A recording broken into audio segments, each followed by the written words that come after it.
Hi friends, Aaliya's little ചോയ്സിലേക്ക് എല്ലാവർക്കും സ്വാഗതം. ഇന്നത്തെ നമ്മുടെ റെസിപ്പി നല്ല സോഫ്റ്റ് ആൻഡ് ക്രിസ്പി ആയിട്ടുള്ള സൂപ്പർ ടേസ്റ്റി ആയിട്ടുള്ള ഉള്ളിവടയുടെ റെസിപ്പിയാണ്. അപ്പോൾ ഉള്ളിവട ഇഷ്ടമില്ലാത്തവരായിട്ട് ആരും തന്നെ ഉണ്ടാവില്ല. അപ്പോൾ നമുക്ക് വീട്ടിൽ തന്നെ എങ്ങനെ നല്ല ക്രിസ്പി ആയിട്ടുള്ള ഉള്ളിവട ഉണ്ടാക്കുന്നത് നോക്കാം. അപ്പോൾ ഇതിന് വേണ്ടിയിട്ട് ഞാൻ എടുത്തിട്ടുള്ളത് 3 സവോളയാണ്. അപ്പോൾ സവോളയൊക്കെ ഇതുപോലെ നന്നായിട്ട് നല്ല ഫൈനായിട്ട് അരിഞ്ഞ് വെച്ചിട്ടുണ്ട്. അപ്പോൾ ഉള്ളിവടയൊക്കെ ഉണ്ടാക്കുമ്പോൾ നമ്മൾ സവോള എത്രത്തോളം നൈസായിട്ട് അരിയുന്നോ അത്രത്തോളം അതിന് ടേസ്റ്റ് ഉണ്ടാവും, നല്ല ക്രിസ്പി ആയിട്ട് ഉണ്ടാവുകയും ചെയ്യും. ഇനി നമ്മൾ അരിഞ്ഞു വെച്ച സവോളയൊക്കെ ഒരു ബൗളിലേക്ക് ചേർത്ത് കൊടുക്കാം.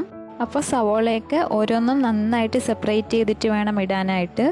ഇനി ഞാനിതിലേക്ക് 2 തണ്ട് കറിവേപ്പിലയും കൂടി ചേർത്ത് കൊടുക്കുകയാണ്. പിന്നെ നമ്മളിതിലേക്ക് ചേർക്കാൻ പോകുന്നത് പച്ചമുളക് അരിഞ്ഞത് 4 എണ്ണമാണ്. അതും നീളത്തിലിങ്ങനെ അരിഞ്ഞിടാം. പിന്നെ വേണ്ടത് 1/2 ടീസ്പൂൺ മുഴുവൻ പെരിഞ്ജീരകമാണ്. പെരിഞ്ജീരകം ചേർക്കുമ്പോൾ ഒരു ചെറിയ ഫ്ലേവർ ഉണ്ടാവും. പിന്നെ നമ്മളിതിലേക്ക് ചേർക്കാൻ പോകുന്നത് 2 ടീസ്പൂൺ കാശ്മീരി മുളക് പൊടിയാണ്. പിന്നെ നമുക്ക് ആവശ്യത്തിനുള്ള ഉപ്പും കൂടി ചേർത്ത് കൊടുക്കാം. ഇപ്പോൾ മുളക് പൊടിയൊക്കെ ഓരോരുത്തരുടെ എരിവനുസരിച്ച് ചേർക്കാവുന്നതാണ്. ഇനി നമ്മളിതിലേക്ക് ചേർക്കാൻ പോകുന്നത് 1 കപ്പ് കടലമാവാണ്. അതോടൊപ്പം 1/4 കപ്പ് അരിപ്പൊടിയും കൂടി ചേർത്ത് കൊടുക്കണം.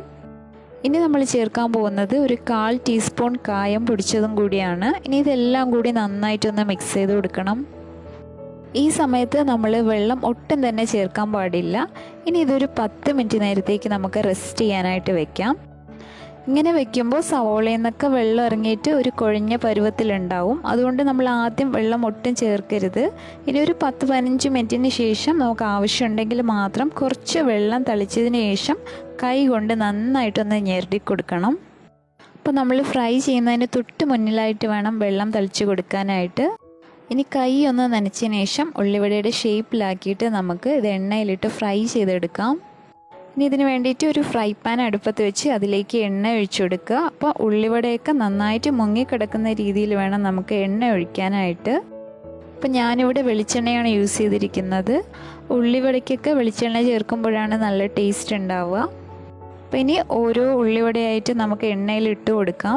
ഇത് നമ്മുടെ ഇഷ്ടത്തിനനുസരിച്ച് തന്നെ ഷേപ്പ് ചെയ്തെടുക്കാം. ബോൾസാക്കി ഇടാം, അല്ലെങ്കിൽ വെറുതെ ഇങ്ങനെ പക്കോട ഉണ്ടാക്കുന്നത് പോലെ തന്നെ ഇടാം. അതൊക്കെ ഓരോരുത്തരുടെ ഇഷ്ടത്തിനനുസരിച്ചിടുക.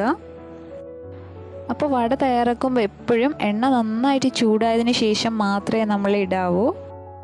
ഇനി വട എണ്ണയിലേക്ക് ഇട്ടതിന് ശേഷം ഒരു 30 സെക്കൻഡ് കഴിഞ്ഞ ഉടനെ തന്നെ നമുക്ക് ഈ ഫ്ലെയിം കുറച്ച് വെക്കാം. ഒരു മീഡിയം ഫ്ലെയിമിൽ വേണം നമുക്കിത് ഫ്രൈ ചെയ്തെടുക്കാനായിട്ട്. തീ ഒരുപാട് അങ്ങ് ഹൈ ഫ്ലെയിമിലായിരുന്നാൽ ഇതിൻ്റെ പുറമൊക്കെ പെട്ടെന്ന് അങ്ങ് ബ്രൗൺ ആയി പോകാൻ ചാൻസ് ഉണ്ട്. അങ്ങനെ വരുമ്പോൾ അകത്ത് നന്നായിട്ട് വെന്ത് കിട്ടില്ല. അതുകൊണ്ട് തന്നെ മീഡിയം ഫ്ലെയിമിലിട്ട് ഫ്രൈ ചെയ്തെടുക്കുക. അങ്ങനെ ആകുമ്പോൾ പുറത്ത് നല്ല ക്രിസ്പി ആയിട്ടും അകത്ത് നല്ല സോഫ്റ്റ് ആയിട്ടായിരിക്കും നമ്മുടെ ഉള്ളിവട കിട്ടുക. അതുപോലെ വട ഇട്ടതിന് ശേഷം പെട്ടെന്ന് തന്നെ അത് ഇളക്കാൻ പാടില്ല. കുറച്ചൊന്ന് വെന്തതിന് ശേഷം നമുക്കിത് തിരിച്ചിട്ട് കൊടുക്കാം. അപ്പോൾ 2 സൈഡും നല്ല മൊരിഞ്ഞ് നല്ല ബ്രൗൺ നിറമാവുന്നത് വരെ നമുക്ക് ഫ്രൈ ചെയ്തെടുക്കാം. ഇടയ്ക്കിടയ്ക്ക് ഒന്ന് തിരിച്ചിട്ട് കൊടുക്കുകയും ചെയ്യാം. ഇപ്പോൾ ഒരു സൈഡ് നന്നായിട്ട് വെന്തിട്ടുണ്ട്. ഇനി നമുക്ക് മറ്റേ വശം കൂടി മൊരിച്ചെടുക്കാം.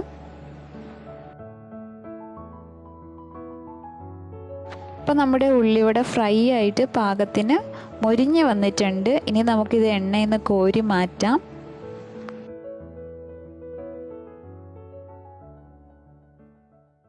ഇനി നമുക്ക് ഇതുപോലെ ബാക്കിയുള്ള ഉള്ളിവടയും കൂടി എണ്ണയിലിട്ട് ഫ്രൈ ചെയ്തെടുക്കണം. ഒരു സമയത്ത് ഒരുപാട് വട ഇട്ട് കൊടുക്കരുത്. അങ്ങനെ ചെയ്യുകയാണെങ്കിൽ ഇത് ഒട്ടിപ്പിടിക്കാനുള്ള ചാൻസ് ഉണ്ട്. അപ്പോൾ ഇത് മീഡിയം ഫ്ലെയിമിലിട്ട് നല്ല ലൈറ്റ് ബ്രൗൺ നിറമാവുന്നത് വരെ ഫ്രൈ ചെയ്തെടുക്കാം. ഇതാ ഇപ്പോൾ നമ്മുടെ ഉള്ളിവട പുറത്ത് നല്ല ക്രിസ്പി ആയിട്ട് അകത്ത് നല്ല സോഫ്റ്റ് ആയിട്ട് വന്നിട്ടുണ്ട്.